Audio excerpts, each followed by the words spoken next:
ഞാൻ doctor Shamsuddin, D care clinic, Palakkad. ഇന്ന് പറയാൻ പോകുന്നത് വളരെ പ്രധാനപ്പെട്ട ഒരു ഭക്ഷണ രീതിയെക്കുറിച്ചാണ്.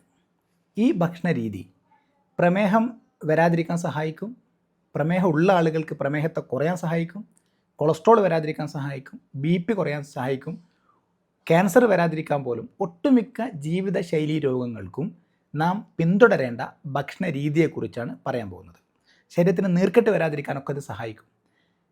അപ്പോൾ ഇത് മനസ്സിലാവണമെങ്കിൽ ആദ്യം എങ്ങനെ ഭക്ഷണം കഴിക്കണമെന്ന് പറയുന്നത് മനസ്സിലാക്കുന്നതിന് മുമ്പ് എങ്ങനെയാണ് ഒരു ഭക്ഷണം തന്നെ വ്യത്യസ്ത രൂപത്തിലാകുമ്പോൾ അത് നമ്മുടെ ശരീരത്തിലെ കൊളസ്ട്രോളിനെ മാറ്റുന്നത് എന്ന് നമ്മൾ മനസ്സിലാക്കണം.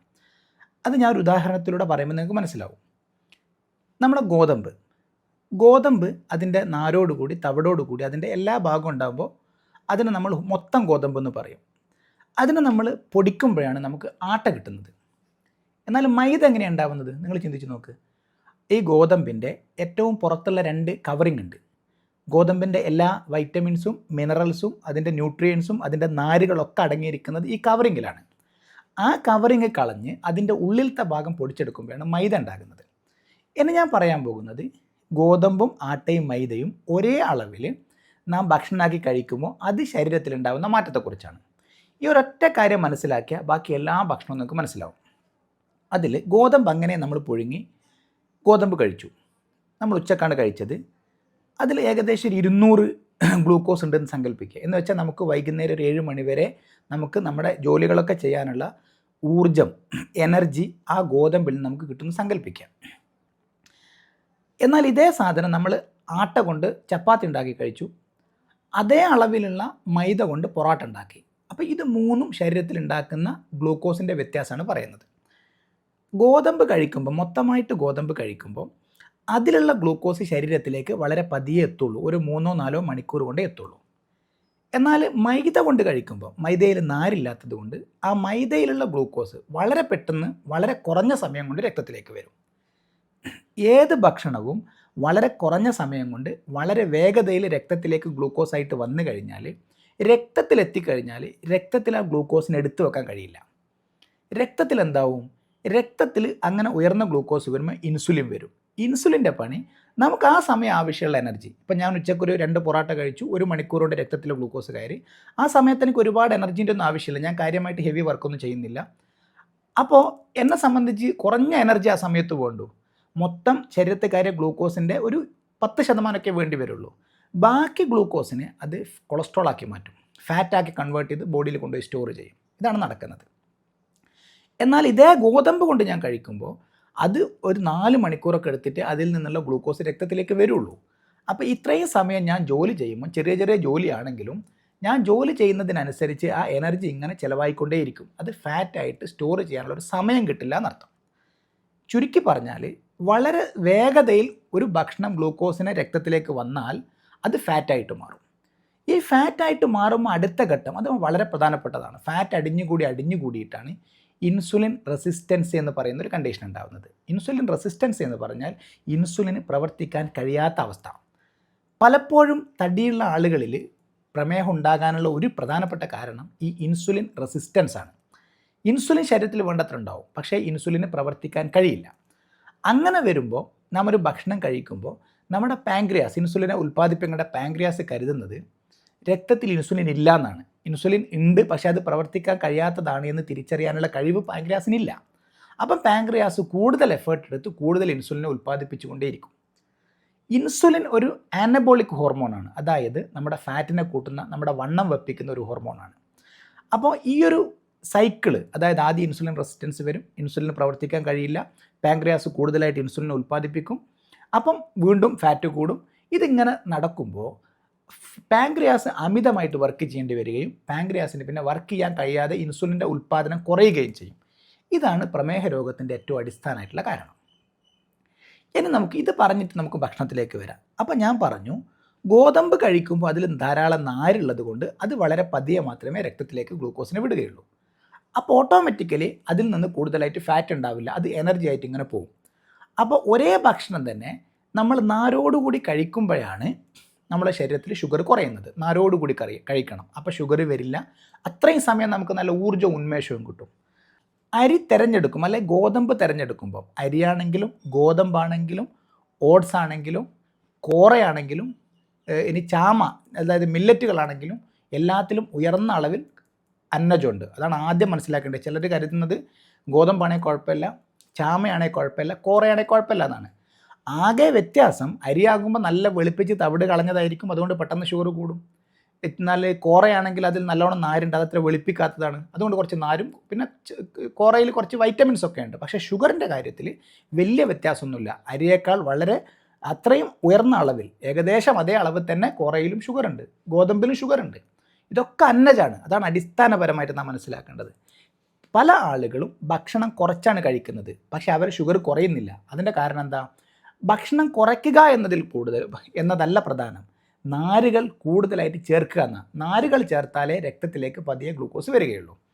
ഇനി നമുക്ക് നാരുകൾ നഷ്ടപ്പെടാൻ പാടില്ല. ഞാനിപ്പോൾ ചോറിൻ്റെ അരിൻ്റെ കാര്യം പറയാം. നിങ്ങൾ അരി എടുക്കുക. അപ്പോൾ അരി എടുക്കുമ്പോൾ നാരുള്ള അരി, നല്ല തവിടുള്ള അരി തിരഞ്ഞെടുക്കുക, ഒരു വഴി. ഇനി ആ അരിയിൽ തന്നെ നമ്മൾ വേവിക്കുന്നതിനനുസരിച്ച് അതിൻ്റെ നാരുകൾ നഷ്ടപ്പെടും. നല്ലോണം വെന്തടിഞ്ഞ ചോറാണെങ്കിൽ നാര് നല്ലോണം കുറയും, കഞ്ഞിയാക്കുമ്പോൾ അതിൻ്റെ നാര് കുറയും. അപ്പം നമ്മൾ നല്ല ഉറപ്പോടു കൂടിയുള്ള ചോറാണ് കഴിക്കേണ്ടത്. അപ്പോൾ അത്രയും സാവധാനത്തിൽ അതിൽ നിന്ന് ഗ്ലൂക്കോസ് പുറത്തു വരികയുള്ളൂ.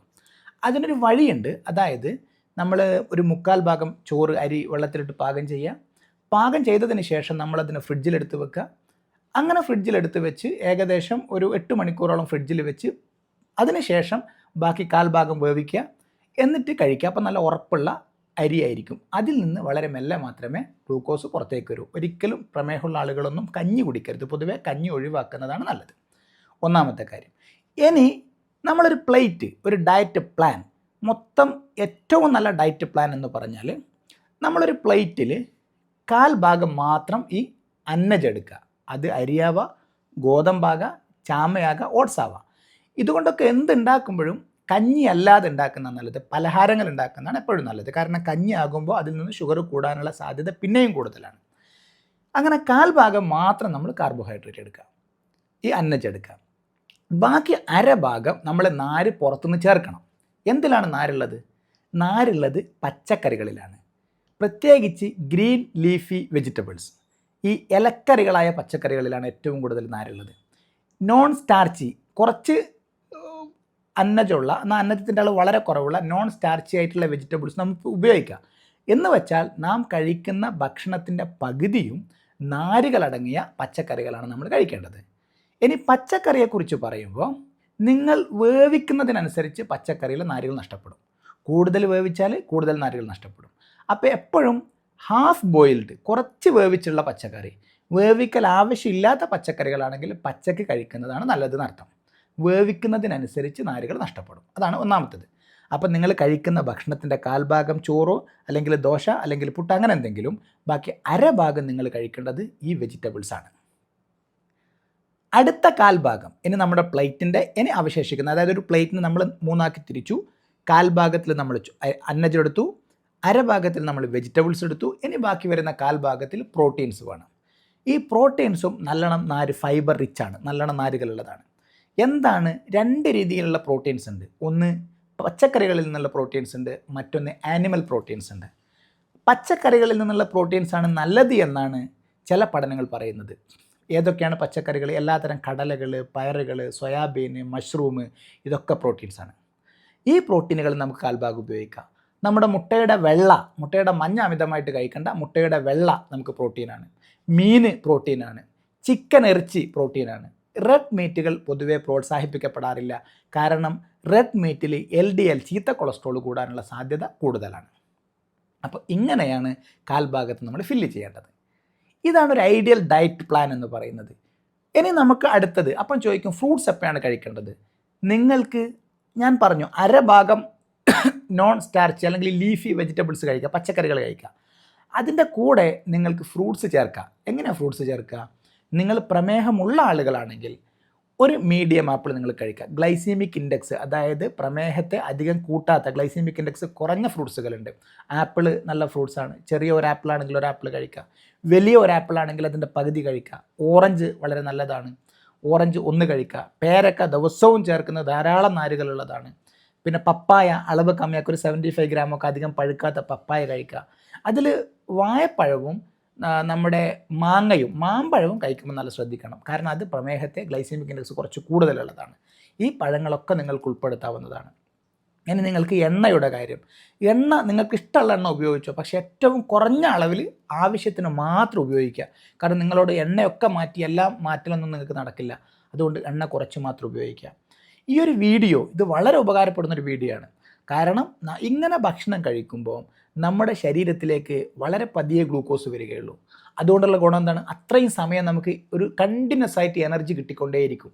പെട്ടെന്ന് ഇപ്പോൾ നമ്മൾ ഫുള്ളായിട്ട് ഒരു അരി കൊണ്ട് കഴിക്കുമ്പോൾ എന്താ സംഭവിക്കുക?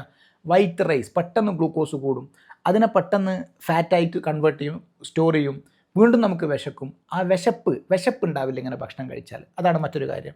ചില ആളുകൾ പറയും കടലയും പയറൊക്കെ കൂടുതലായിട്ട് കഴിക്കുമ്പോൾ വയറിന് ഗ്യാസ് വരുന്നെന്ന് പറയും. ശരിക്കും നമ്മളൊരു ഭക്ഷണം കഴിച്ചാൽ വയറ് നിറഞ്ഞു നിൽക്കുന്ന ഫീലിംഗ് വേണം. അതാണ് നല്ല ഭക്ഷണം. നമുക്കങ്ങനെയുള്ള ഭക്ഷണം കഴിച്ച് ശീലമില്ലാത്തത് കൊണ്ടാണ് നമ്മളെ കേരളത്തിൽ ഇത്രയും കൂടുതൽ പ്രമേഹം ഉണ്ടാകാനുള്ള കാരണം. നിങ്ങൾ ചിന്തിച്ച് നോക്കൂ, മറ്റുള്ള രാജ്യങ്ങൾ അവർ നല്ലോണം പച്ചക്കറി കഴിക്കുന്ന ആളുകളാണ്, കടലയും പയറും കഴിക്കുന്ന ആളുകളാണ്. നമ്മൾ പ്രോട്ടീൻ ഇൻടേക്ക് കേരളത്തിൽ വളരെ കുറവാണ്. അതുകൊണ്ട് അവർക്ക് ഗ്യാസ് ഇല്ല, നമുക്ക് ഗ്യാസ് അല്ലത്. വയറ് നിറഞ്ഞ ഒരു ഫീലിംഗ് വേണം ഭക്ഷണം കഴിച്ചാൽ. വയറിന് പോലെ എരിച്ചിലോ പുകച്ചിലോ അസ്വസ്ഥത ഉണ്ടെങ്കിൽ മാത്രം നിങ്ങൾ ശ്രദ്ധിക്കുക. വയറ് നിറഞ്ഞ ഒരു ഫീലിംഗ് കുറച്ച് ദിവസം ഉണ്ടാവും, അത് നിങ്ങൾക്ക് നല്ലതാണ്. നിങ്ങൾ പ്രോട്ടീനും നാരുകളും കഴിക്കാത്തത് കൊണ്ട് നിങ്ങൾക്ക് തോന്നുന്നതാണത്, അല്ലാതെ അതുകൊണ്ട് യാതൊരു കുഴപ്പമുണ്ടാവില്ല. ഈ വീഡിയോ വളരെ ഉപകാരപ്പെടുന്ന ഒരു വീഡിയോ ആണ്. ഇത് നിങ്ങൾ സുഹൃത്തുക്കളിലേക്ക് നിർബന്ധമായിട്ട് എത്തിച്ചു കൊടുക്കണം. Love you all. Thank you.